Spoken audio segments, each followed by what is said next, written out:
Now it's time to look at graphing logarithmic functions, and we're going to graph a couple here in a moment. You can see that at the bottom of the slide here, where we're going to graph the log base 2 of x and then the log base 1/8 of x.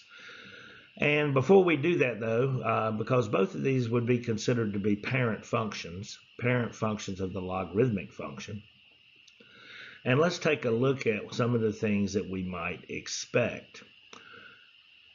Well, if we've got log base b of x, whatever it is, the domain has got to be all positive real numbers, because we cannot take the log of a negative number.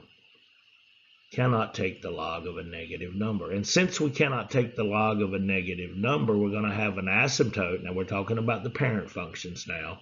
We've got an asymptote at the x-axis, at the y-axis, So we're going to have an asymptote at the y-axis. Our graph is going to be continuous. It is going to be 1 to 1. And our range is actually all real numbers. And we're going to have an intercept, an x-intercept at where x is equal to 1 and y is equal to 0. And we can see all of this right here. So here's my intercept. I can see that I've got an intercept here on this graph here, this graph here.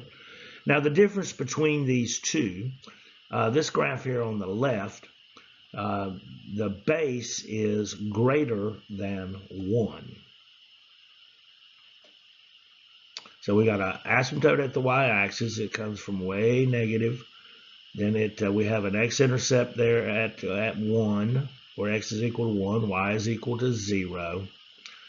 And then we continue on across the x-axis with the domain being all positive real numbers. The domain has got to be x is greater than 1. Well, in this case, it's greater than 1. The base is greater than 1 on the left. Now, we can have a base that is greater than 0 but less than 1, and that's what we see here on this second graph.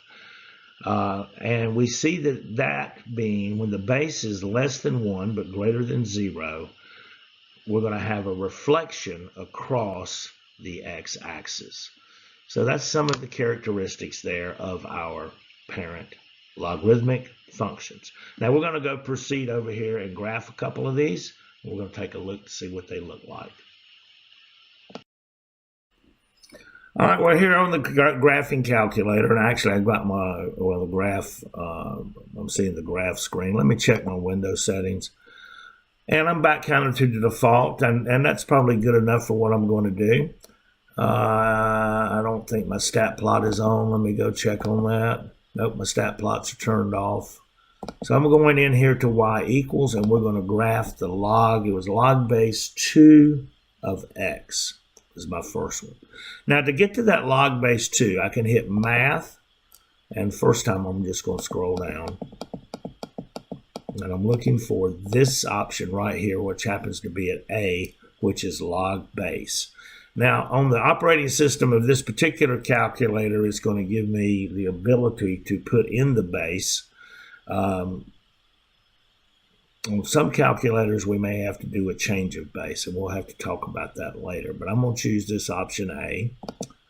So I've got log base 2 and of x. So I'm just graphing the parent function of a logarithmic function. And let's go take a look at the graph. Now, before I do, what should I expect? I should have an asymptote at the y-axis. I should have an x-intercept at x equals 1, y equals 0. We should then be going above the x-axis. And let's see if that holds true. And it does. I've got an asymptote. I can't see it. I will go into the table here in a minute. But I do have an x-intercept here at x is equal to 1, y is equal to 0, and then we can see it's going to carry forth out to infinity. Let's go look at the table and see what happens when x is negative. And you can see that even at 0 and negative, we've got an arrow. That indicates that we've got an asymptote at the y-axis.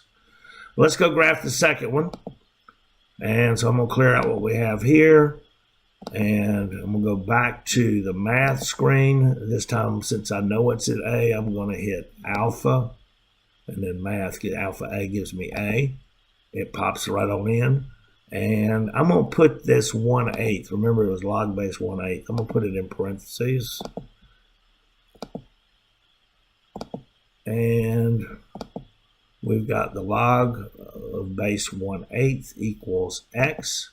And again, before we go look at the graph, now that base is greater than 0 but less than 1. So I'm expecting to see a reflection across the x-axis. I should still see an intercept at where x is equal to 1 and y is equal to 0, since I don't have any other transformations. And we go look at the graph, and there's Shazam. We've seen it. We still have an asymptote at the y-axis. I do have an intercept at x equals 1, y equals 0, but we see the reflection across the x-axis, and we are done with these two graphs. Next up, we'll look at some transformations.